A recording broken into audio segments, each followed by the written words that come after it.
Okay, we're live. Hi, this is Elliot Fishman, adjusting my monitor. Hopefully we won't have the fog like last week. I wiped it off. And hope everyone's doing well. It's the 11th of June. A couple more weeks left in the academic year.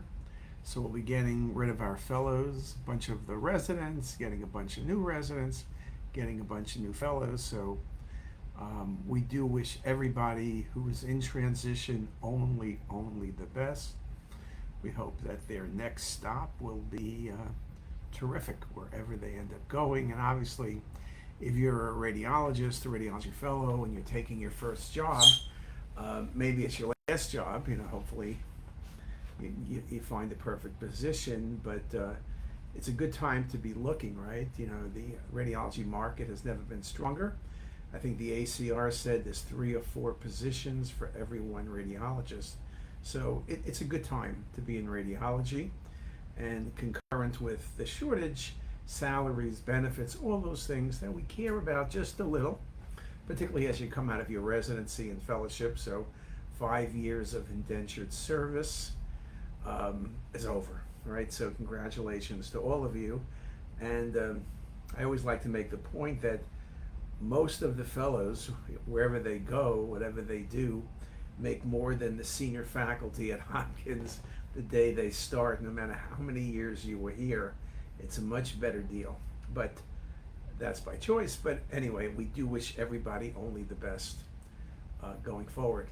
So my talk today is on serous cystadenomas. When we speak about pancreatic tumors in general, I just came from Pancreatic Multidisciplinary Conference, that's pancreatic cancer. And we do a lot of work with IPMNs, trying to determine who needs to be followed, who needs to be resected. But there are other cystic pancreatic lesions. You could talk about cystic neuroendocrine tumors, so a small percent of neuroendocrine tumors are cystic. They're usually smaller, they have a very impressive enhancing border to them. We talk about MCNs, mucinocystic neoplasms. High percentage are malignant. Some people feel they all are malignant and need to be resected. It's usually cystic in the body of the pancreas, may have septations, may have nodularity. It's usually 40-ish-year-old females, right? That's the most common 9-to-1 over males. We talk about cystic, solid and cystic spens, epithelial neoplasms. Those are more common in female, but it's also people in their teens and 20s. So again, that's one of the things where age is never perfect. I show people in their 50s and 60s and 70s in conference with spens, but statistically it's the teens and 20s. MCNs, as I mentioned, are in the 40s. Then we come to serous cystadenomas. That's typically in the 60s, even into the 70s, though once again it can be seen across the range of pancreatic ages. Serous cystadenomas classically is a cystic lesion, 3 to 10 centimeters, lots of septations, kind of looks like Swiss cheese, central coarse calcifications. That's classic, but not everything is classic. You can have peripheral calcifications, you can have thicker septations, you can have no septations at all, oligocystic. Serous cystadenomas have no septations, can look like MCNs, can look like IPMNs when they're smaller. There is a type of serous cystadenoma, which is why I actually chose this title, called solid serous cystadenomas. They're more unusual. A recent article I read said 3%, maybe it's 3%. We seem to see a lot of them. Maybe it's 5% or 8%. Serous cystadenomas are solid. They often displace vessels. They don't invade vessels. You get a draping sign. Solid serous cystadenomas are also vascular, and so they're most confused with a neuroendocrine tumor. They're typically incidental findings, but again, many things, including neuroendocrine tumors, can be incidental findings. So that alone doesn't help you, but a solid mass, vascular, head, body, tail region, 3 to 5 centimeters, you got to think about a serous cystadenoma.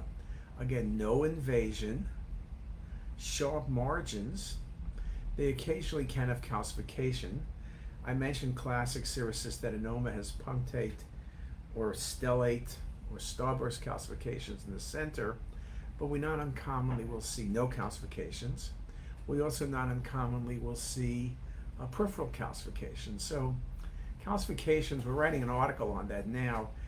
It can be helpful, but it's not as helpful as people make it out to be, because the calcifications can overlap. Things like SPEN tumors, MCNs can calcify, and it could be coarse, peripheral, extensive, minimal.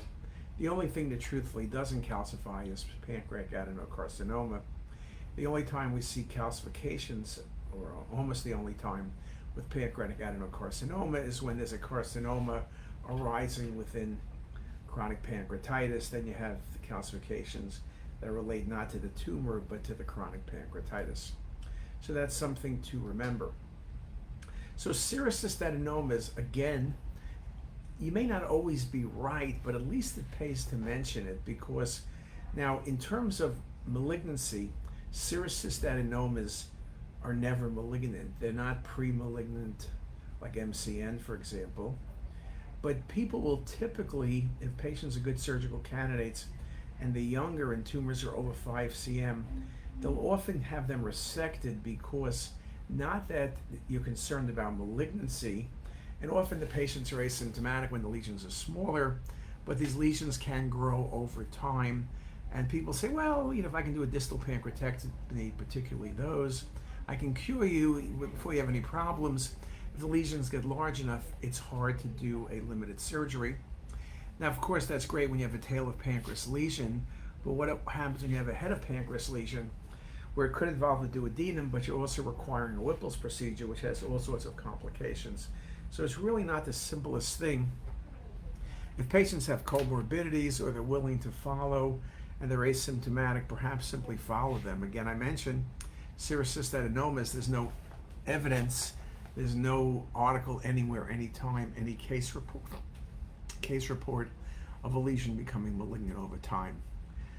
There are certain assays if you want to sample the lesion from University of Pittsburgh, which is like 99% accurate for saying it's a serous cystadenoma. So you're not going to be confused where it comes back indeterminate as to what it is. So I think it's a really good thing to think about.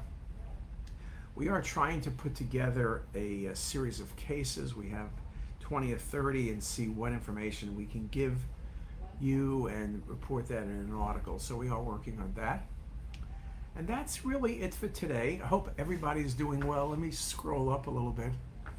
Let me see. I don't see much of anything. I think I fooled everybody because I'm speaking today's Tuesday. I can't speak tomorrow because I'm going to be traveling. So I just thought it'd be easier to do it today. And our experience is that people often will watch, no matter what day we show things, will watch when it's convenient for them. So without anyone saying anything, I'll just wish everybody a great day, and see you next time.